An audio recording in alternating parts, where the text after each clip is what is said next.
When a person thinks of America, they likely don't picture the slums of LA, nor do they picture farm workers or construction workers. All in all, they don't picture a Latino. And throughout American history and the history of media, Latinos are included in distorted and stereotypical ways, and this has relatively been going on for the past couple of years. Take, for example, movies. If you think back to a time in which a Latino or a Hispanic was included in a movie, think about what role they were playing. The answer is likely that they were playing the role of a criminal, a drug dealer, a person with a thick accent. The list goes on and on.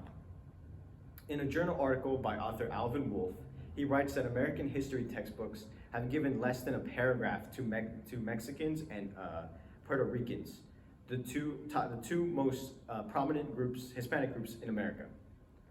Anytime Latinos are included in contemporary news or media, it's similar to what Wolf observed. They are portrayed in very demeaning and stereotypical ways. And today, I mean to inform the audience about how the US history media and the general populace has failed to recognize the service and the contributions Latinos have made throughout American history, and just how they are perceived in contemporary society and portrayed in contemporary society. And first, I will expand on the history textbooks, then I will dive into Latino service throughout American history, and lastly, I will explore Latinos portrayed in contemporary media and historical media. And history textbooks in classrooms all over the nation are a big factor in the overall knowledge of the diversity and representation throughout American history.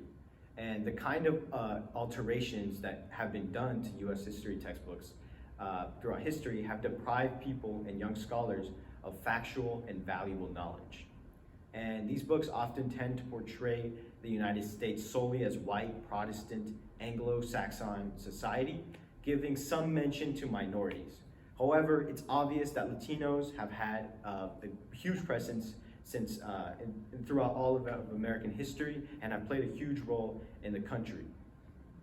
For example, it's unbeknownst to many that thousands of Mexicans, known as Hispanics at the time, became legitimate American citizens during the time when the US had annexed part of Mexico.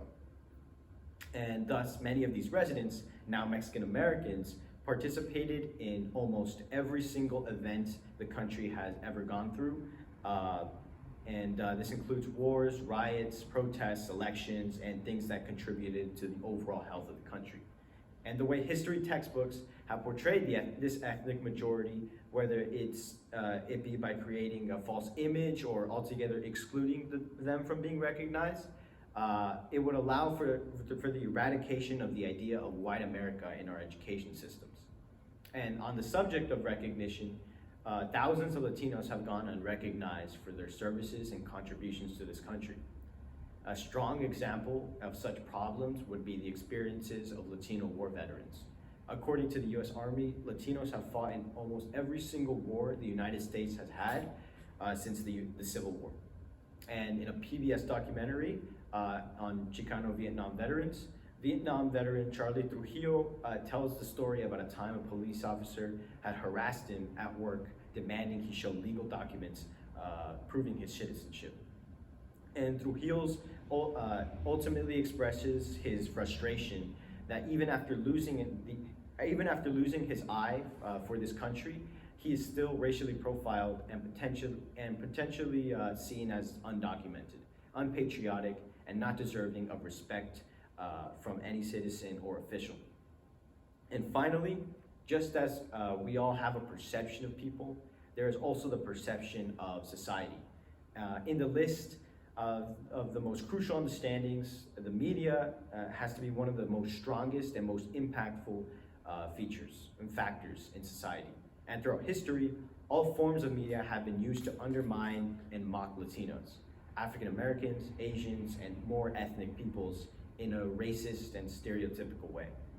And newspaper writer Alejandro Lara writes that the most prominent stereotypes of Latinos in the media are the Latin lover, the hot-tempered Mexican female, the gangster, the wild savage, the gardener, the revolutionary, the worker, or the drug lord. And Lara continues by saying that many Latinos today are seen as homogenous people that share the same wild and idiotic tendencies. And a very simple solution to this problem would be for film studios and casting directors to start allowing Latino actors and characters to be shed in a positive light. And in the simplest of terms, professor and author Charles Ramirez puts it very clearly, and it's just to let them be people in these movies. And in lieu of accepting and acknowledging Latino presence in history and in present times, certain foundations, such as education, military service, and the media of the United States have consistently mocked Latinos in this nation.